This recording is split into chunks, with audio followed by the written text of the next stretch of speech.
এই দস্যু বাহিনীদের কার্যক্রমের মাধ্যমে আমরা জানি যে একটা বড়সড় অবৈধ অর্থনীতি এখানে কার্যকর রয়েছে। এই অবৈধ অর্থনীতির পরিমাণ কিন্তু অনেক বেশি। আমি যতটুকু জানি এটা প্রায় মানে 100 কোটি টাকার কাছাকাছি। তো এখানে বোঝা যাচ্ছে যে আমাদের কার্যক্রমের ফলে কিছু কিছু মানে অসাধু চক্র আছে যারা ব্যাপকভাবে ক্ষতিগ্রস্ত হচ্ছে। এই ক্ষতিগ্রস্ত হওয়ার কারণে তারা চাচ্ছে না যে বাংলাদেশ কোস্টগার্ড এই এলাকাতে মানে তারা যেভাবে সফলতার সাথে আমরা যে কার্যক্রমগুলো চালিয়ে যাচ্ছি সেটা অব্যাহত থাকুক, এবং যারই পরিপ্রেক্ষিতে তারা কিছু ধরনের অপপ্রচার এবং বিভ্রান্তিকর তথ্য বাংলাদেশ কোস্টগার্ডের নামে চালিয়ে যাচ্ছে, যেটা আমরা গত 1.5-2 মাস যাবৎ দেখেছি।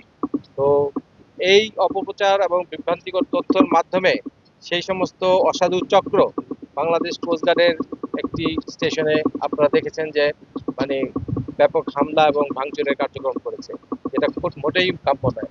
আমাদের জনবলের স্বল্পতা আছে, জনবলের স্বল্পতার কারণে আমরা সবসময় সব জায়গায় ব্যাপক হারে লোকজন আমরা নিয়োজিত রাখতে পারি না।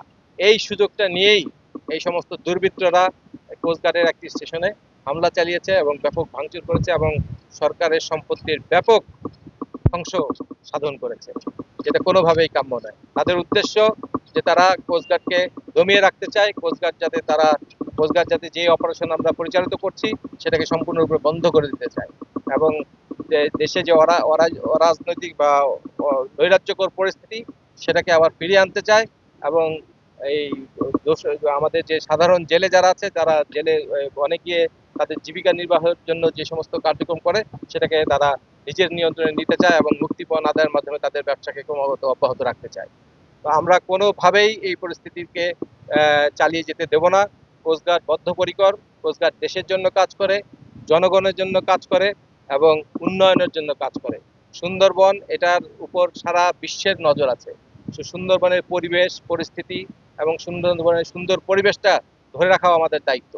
এই জন্য যে যেভাবে ইচ্ছা সেখানে মানে কি বলে অপকর্ম চালিয়ে যে সুন্দরবনকে বিনষ্ট করবে, সুন্দরবনের পরিবেশ নষ্ট করবে, এখানে যারা জীবিকা নির্বাহ করে তাদের জীবনকে কি বলে হুমকির মুখে ফেলবে, এই কার্যক্রম আমরা হতে দিতে দেব না। এবং এই কার্যক্রম বন্ধ করার জন্য আমরা বদ্ধপরিকর, এবং আমরা আমাদের অপারেশন যেভাবে চলছে সেভাবে চালিয়ে যাব, এবং যে কোনো ধরনের দুষ্কৃতিকারী, অপতথ্য প্রচারকারী, বিভ্রান্তিকর তথ্য প্রচারকারী তাদেরকে আমরা সমূলে আমরা নির্মূল করবো ইনশাল্লাহ।